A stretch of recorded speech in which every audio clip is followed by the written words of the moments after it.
In this presentation on how to make your story rise to the top, I want to frame this entire topic with something very important, and that is, what is the most important element in your story?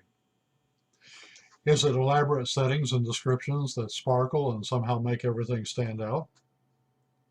Is it a serpentine plot that keeps your audience glued to their chairs? Is it the uniqueness of the story?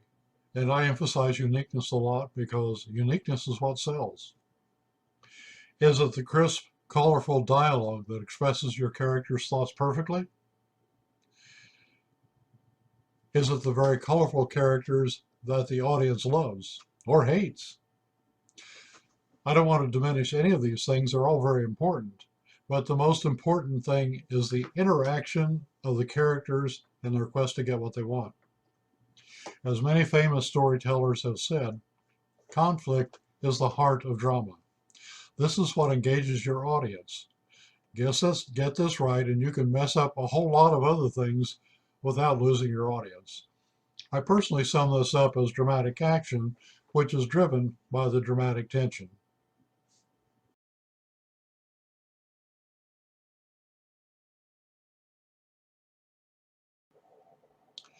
Let's talk about the many other elements that engage an audience, keeping in mind that character interaction is key to all. I give you my personal guarantee that improving these story elements works. You will become a bestseller and have better romantic relationships, just like in a TV commercial. If they don't work, I'll send you a wart-removing spell guaranteed to shrink warts in 2 years. Obviously, I can't guarantee anyone that their story is going to do well in the marketplace. What I can do from long experience in critiquing and developing stories and in judging contests is tell you the characteristics of stories that do well. So let's look at the topics.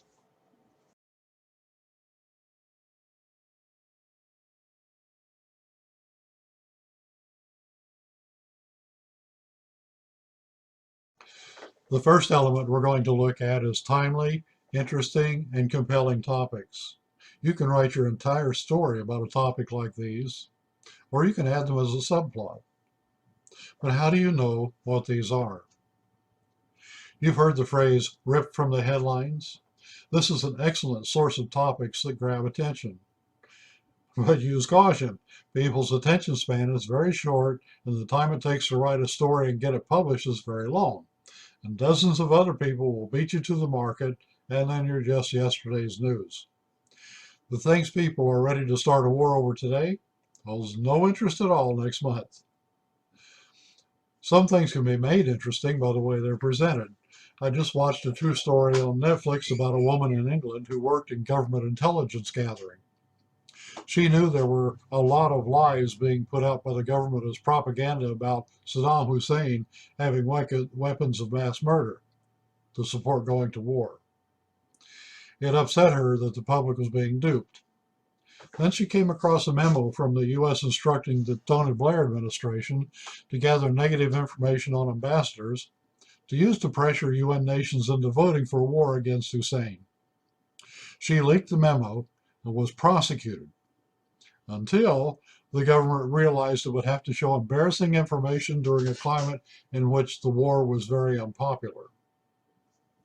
That story happened over a decade ago, but it caught my eye and brought back many memories about that time. It's still relevant. Some stories stay relevant or can be made relevant by the way they're presented. This one was presented in a new way. Presenting new and compelling information is one way to stay new and relevant.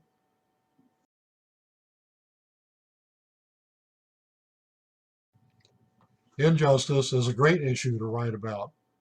A Russian playwright talked to a group of us. He said to get inspired to write, he would walk around his neighborhood and look at all the things that were wrong and how people were suffering and get depressed.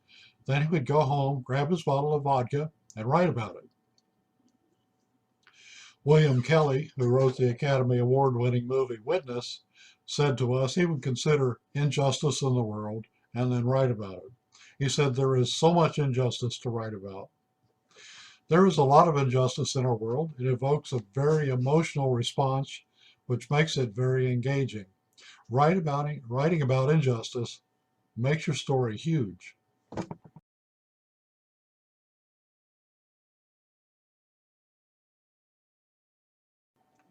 Another way into a story is through threats to characters' basic needs.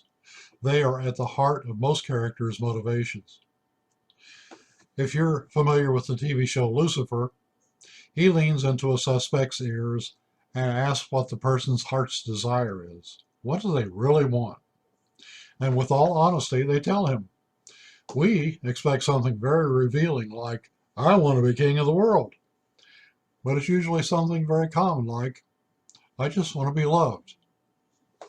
We're all very similar. We have common needs, and we relate to this in others. When those needs are threatened, the story is compelling. Maslow's hierarchy of needs has withstood the test of time and is a good reference. Our most basic needs come first. These are the most primary things that motivate characters. Our physiological and safety needs come first. We need food, water, clothes, shelter, and safety from the world. How many westerns have you seen where the water supply is threatened? How many stories where people are threatened with losing their homes, or threatened with unsafe conditions, or people who want to harm them? Threaten these things, and characters, just like real people, become very motivated to regain them. These most basic needs have been illustrated by the role that money plays in motivating how people vote. In my own study of voting patterns, and according to MIT, Harvard, the World Bank, and others, pocketbook issues are more important than any other in how people vote. People vote to maintain their financial security or to regain it. Most other issues are secondary and not nearly so influential. In determining what motivates your character, have a look at Maslow's hierarchy. You'll find it all over the internet. It's a very good reference.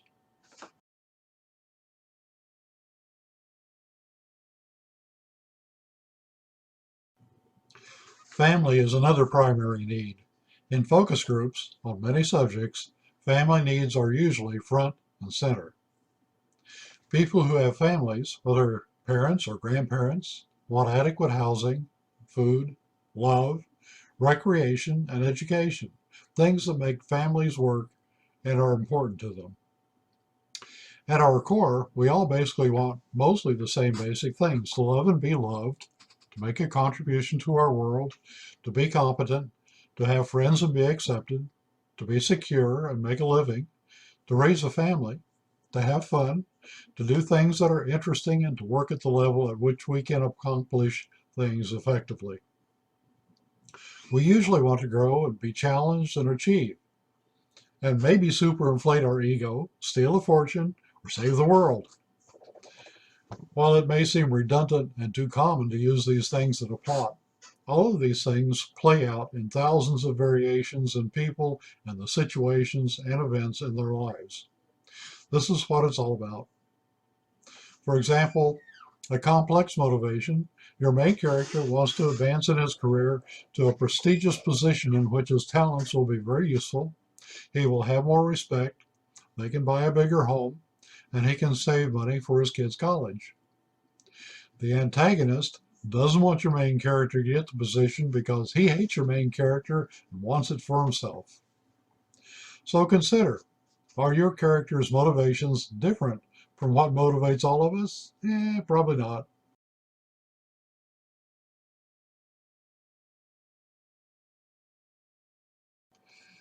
So lastly, in this topic about choosing a topic, what about your character's moral compass? This is probably the most important of all the characteristics. Nearly all characters should have a moral compass. This not only is helpful in understanding what motivates a character into difficult conflicts, it also helps the writer understand what things the character is willing to do to get what he wants. For example, is he willing to steal? Is he willing to shoot someone?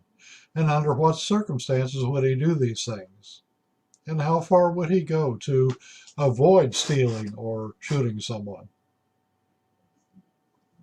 So consider what kinds of things motivate your character and how far into illegal activities would he go to get what he wants.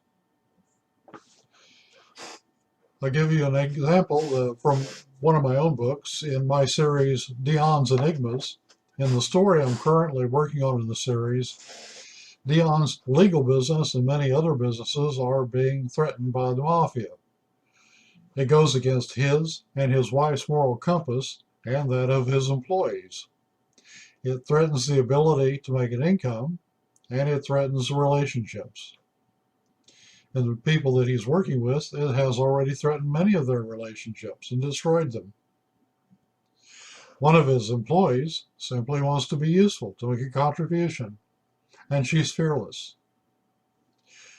For another character, a vicious criminal killed the father of one of his employees. He is highly motivated to put a stop to it. Would this war-hardened character kill anyone? Dion, the attorney, was dead set against doing anything beyond harassment. But could he control this character's reckless behavior?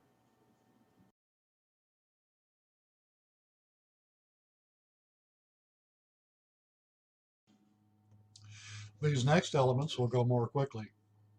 The next element, characters that are complex, honest, and with whom people can identify. This is a frequent problem that I see. Too many characters never had a life. They were born moments before they entered the stage, blank puppets, ready to do the writer's bidding, paper dimensions, wooden emotions, pliable as plastic, cold as metal, completely artificial. Characters who are simply manipulated by the writer are not interesting. The characters should be the driver in the story. The writer decides what obstacles to throw at them. So how do you make your characters complex? Who are your characters? What are their dreams? Their ambitions? Who do they like? Who do they hate? What are their hobbies? What are their relationships? These things help the audience identify with them. We want to love them. We want to hate them. We want to feel sorry for them, laugh at them, be awed by them, be shocked, struggle with them to reach their dreams and resolve their conflicts. So make each character get an audience reaction.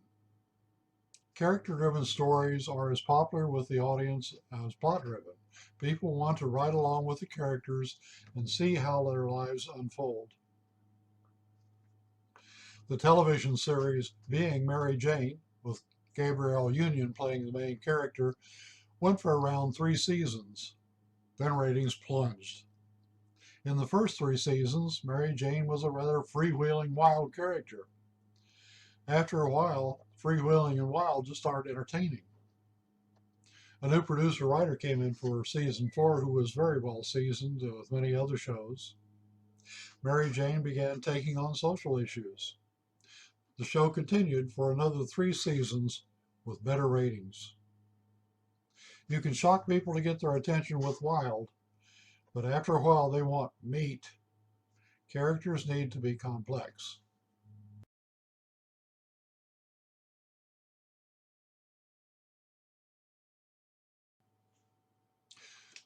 Honest. What is an honest character?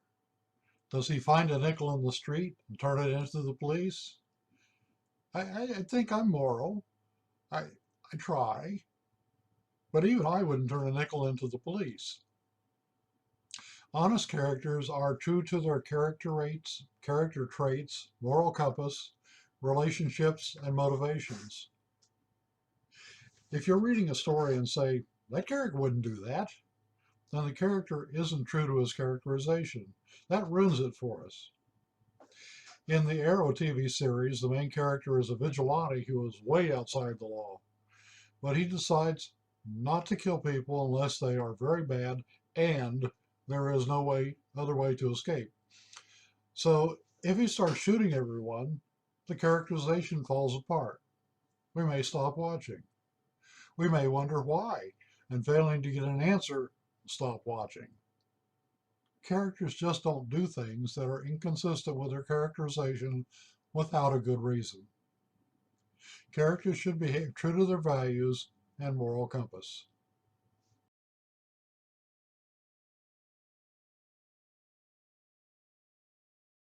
Our next element is plots that bring characters into conflict.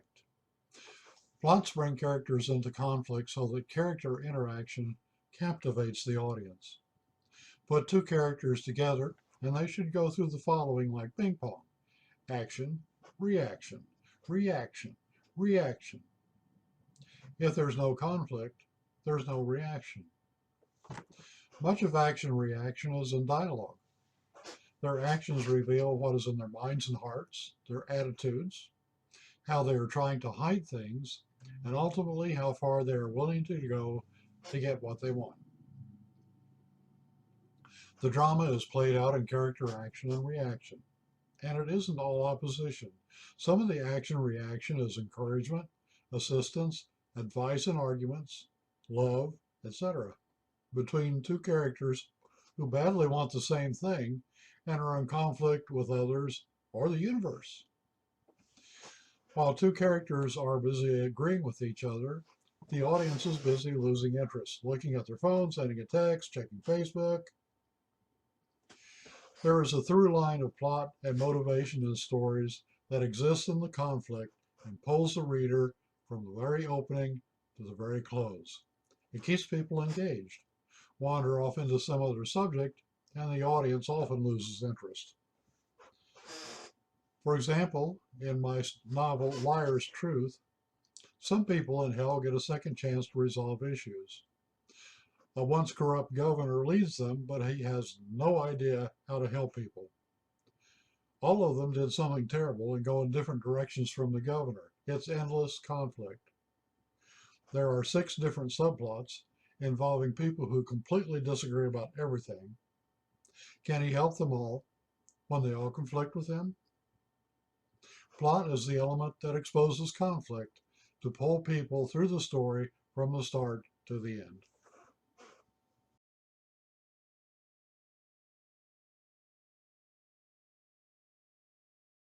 Our next element to talk about is great dialogue. I think the single most important thing that makes dialogue good is when it's brief. This is probably the biggest problem I see with dialogue, is it goes on for line after line after line. And some people say, I just can't write good dialogue. Well, here's the thing. If it goes over 2 lines, please consider breaking it up. Characters don't speak in paragraphs. That's somewhat closer to a monologue in a play. So to break it up, just add conflict to it. Make the characters disagree with each other. This makes it much more interesting. So this is very brief, like dialogue should be.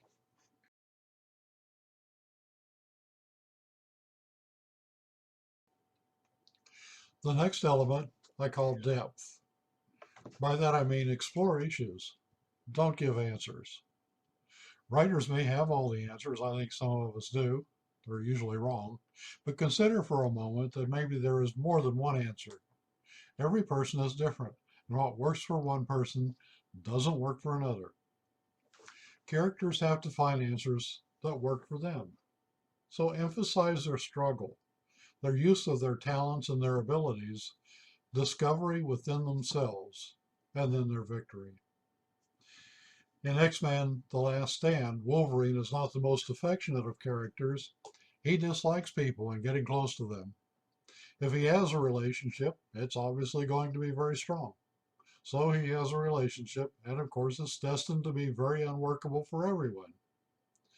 So in his final action, he finds the supreme inner strength to put an end to the character he loves, who is so far out of control she is endangering them all. Characters have to find answers that work for them, emphasize their struggle, their use of their talents and abilities, and discovery within themselves and their victory.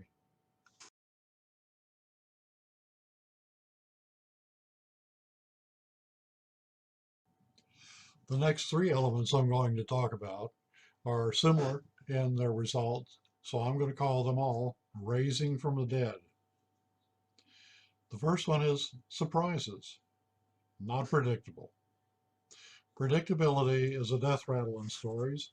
Usually if the audience can see it coming, their interest dies. Audiences are very sophisticated and they have seen or read so many stories that they know how things are generally going to happen. It takes a lot of work to keep an audience on the edge. If it's predictable, change it. The next one is unique qualities. Uniqueness in a story is what sells. Buyers are always hungry for what is unique because audiences are always hungry for something unique. Uniqueness is the best surprise. And the third thing is impact. If the story is about the same thing, the characters really with the same struggle through the entire thing, but nothing really getting worse, then it kind of falls flat. So it's what's called raise the stakes. In other words, what's really important to the character, make it even more important using something. His wife is threatened, now maybe his kids are threatened, his whole family is threatened. Do something to make it more important. Make it more important to the character by having more to gain, a more complicated path, more to lose, or more effort to reach his goal. If it's comedy, extract it from difficult situations, not witty lines. So those are the elements that I wanted to address to make the stories rise. And it'll make the story much better. If you address all of these elements, you should have a good story. I hope this was helpful.